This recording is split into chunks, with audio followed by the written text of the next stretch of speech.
আসসালামু আলাইকুম প্রিয় কৃষক ভাই বোনেরা, বাংলাদেশ বেতারের সম্ভাবনার কৃষি অনুষ্ঠানের আবহাওয়া বার্তায় আপনাদের সকলকে জানাচ্ছি স্বাগতম। প্রতিবারের মতোই অনুষ্ঠানের এই পর্যায়ে আপনাদের সাথে রয়েছি আমি শাহেদ মাহমুদ এবং আমি ইফাত মারজানা মাহদিয়াত খান। বাংলাদেশ কৃষি আবহাওয়া তথ্য সেবা বামিস অনুযায়ী জুলাইয়ের এই শেষ সপ্তাহে দেশের অধিকাংশ এলাকায় মাঝারি থেকে ভারী বৃষ্টিপাত হতে পারে। ফলে তাপমাত্রা তুলনামূলকভাবে কিছুটা সহনীয় এবং আরামদায়ক থাকবে। বাংলাদেশ আবহাওয়া অধিদপ্তরের পূর্বাভাস অনুযায়ী এই সপ্তাহে দেশে আবহাওয়া এবং বৃষ্টিপাত কেমন থাকবে এই তথ্য আমরা জেনে আসি শাহেদের কাছে। ধন্যবাদ ইফাত।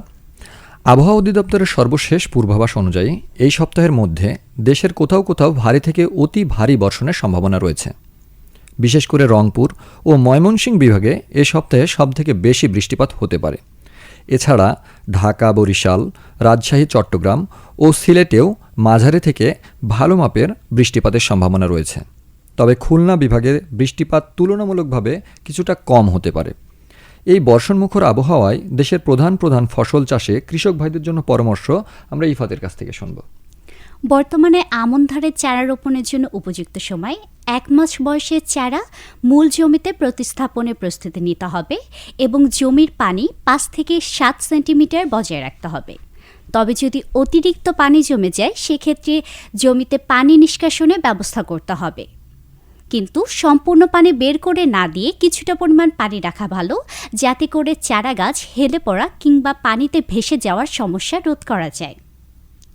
যদি আমন বীজতলা ডুবে যাওয়ার সম্ভাবনা থাকে তবে বীজতলা কিছুটা নিরাপদ এবং উঁচু স্থানে করার ব্যবস্থা করতে হবে।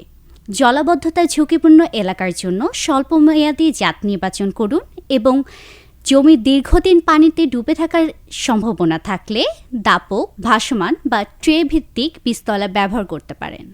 এই আবহাওয়ায় আউশে খোল পোড়া বা বাদামি দাগ রোগ এবং আমন ধানে চুঙ্গি পোকার আক্রমণ দেখা দিতে পারে। রোগ ও পোকা দমনে অনুমোদিত রাসায়নিক প্রয়োগ করুন। তবে ভারী বৃষ্টিপাতের আগে বা বৃষ্টিপাতের সময় জমিতে কোনোভাবেই সার বা বালাইনাশক প্রয়োগ করবেন না। যে কোনো বালাইনাশক বা সার সবসময় বৃষ্টিপাত থেমে যাওয়ার পরে প্রয়োগ করুন। ভুট্টা চাষি ভাইয়েরা মোচা গঠন পর্যায়ে জমি থেকে পানি নিষ্কাশনের ব্যবস্থা করুন।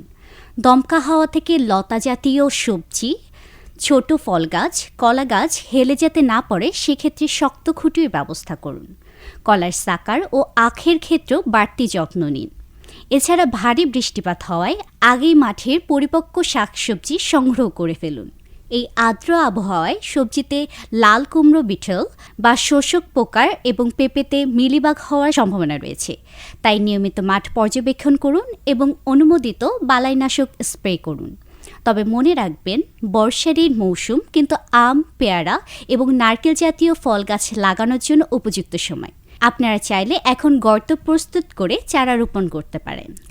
বর্ষার এই সময়ে গবাদি পশু ও হাঁস মুরগিকে সবসময় উঁচু, পরিষ্কার ও শুকনো জায়গায় রাখতে হবে, যেন কোনোভাবেই মেঝেতে পানি জমতে না পারে। পশুর থাকার জায়গা জীবাণুনাশক দিয়ে পরিষ্কার করুন। চিকিৎসকের পরামর্শ অনুযায়ী গবাদি পশুকে নিয়মিত গুরুত্বপূর্ণ রোগের টিকা দিন এবং হাঁস মুরগিকে কৃমিনাশক এবং শুকনো খাবার দিন। এ সময় মাছের আংশিক আহরণ করতে পারেন এবং 15 দিন পর পর মাছের স্বাস্থ্য পরীক্ষা করতে পারেন। যে কোনো জরুরি প্রয়োজনে নিকটস্থ উপজেলা কৃষি, মৎস্য বা প্রাণী সম্পদ অফিসে যোগাযোগ করুন। প্রিয় কৃষক ভাই বোনেরা, আবহাওয়ার এই পূর্বাভাস অনুযায়ী কৃষি কার্যক্রম পরিচালনা করুন। নিজেরা সুরক্ষিত থাকুন এবং দেশের কৃষিকে সচল রাখুন। কৃষি বিষয়ক কার্যক্রম বাংলাদেশ বেতারের পক্ষ থেকে আপনাদের সকলের জন্য শুভকামনা। ধন্যবাদ।